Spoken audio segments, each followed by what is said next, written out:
पर एक छोटा सा गांव बसा होता है जहां सिर्फ 10-15 घर होते हैं।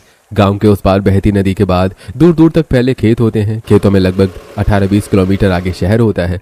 गांव के किनारे कमला देवी का एक छोटा सा टीन का घर बना होता है जिसके ऊपर सूखी घास का छप्पर लगा होता है।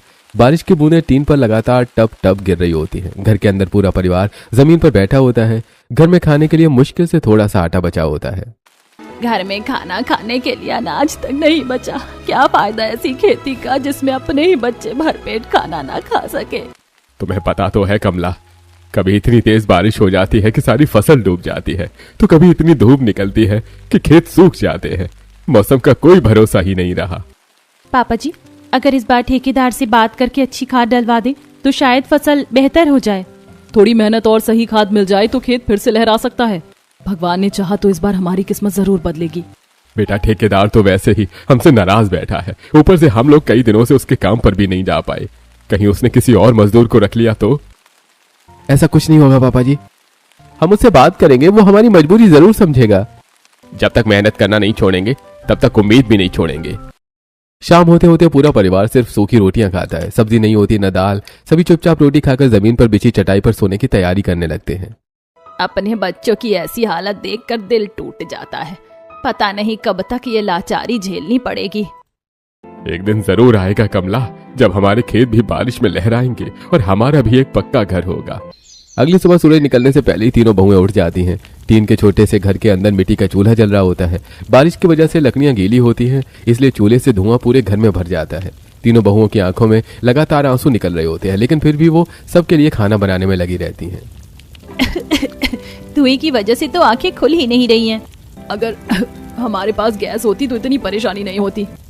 अभी जैसे भी हैं, काम तो करना ही पड़ेगा, सबको खेत भी जाना है।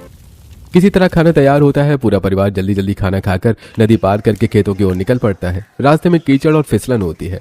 वहां पहुंचते पहुंचते काफी देर हो जाती है। ठेकेदार पहले से ही मजदूरों के बीच खड़ा उनका इंतजार कर रहा होता है। अरे आज भी तुम लोग देर से आए हो। अगर रोज यही हाल रहा तो किसी और को काम दे दूंगा मैं। मालिक, ऐसा मत कीजिए, हमें गांव से नदी पार करके आना पड़ता है। सुबह पहले घर का काम भी करना पड़ता है, इसीलिए देर हो जाती है। हम कल से और जल्दी निकलने की कोशिश करेंगे। बस आखिरी मौका दे रहा हूँ, अगली बार देर हुई तो काम खत्म। तीनों भाई और बहू बिना कुछ कहे सिर झुका लेते हैं और खेत में काम शुरू कर देते हैं। अगली सुबह आसमान में काले बादल छा जाते हैं। जोरदार गड़गड़ाहट के साथ मूसलाधार बारिश शुरू हो जाती है। पूरे गांव की कच्ची सड़क घुटनों तक पानी में डूब जाती है।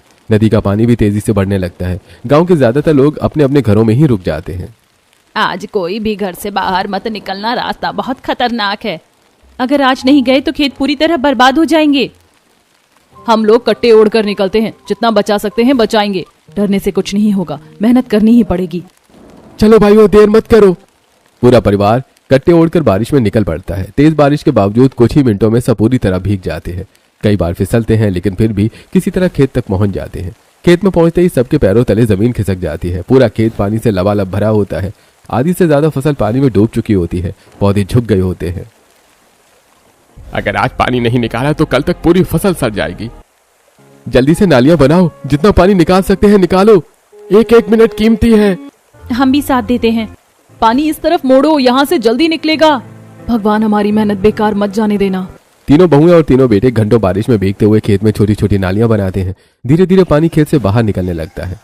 सभी कीचड़ से लथपथ हो चुके होते हैं। शाम तक सभी लोग पूरी तरह थककर भीगे कपड़ों पर घर लौटते हैं। टीन के घर से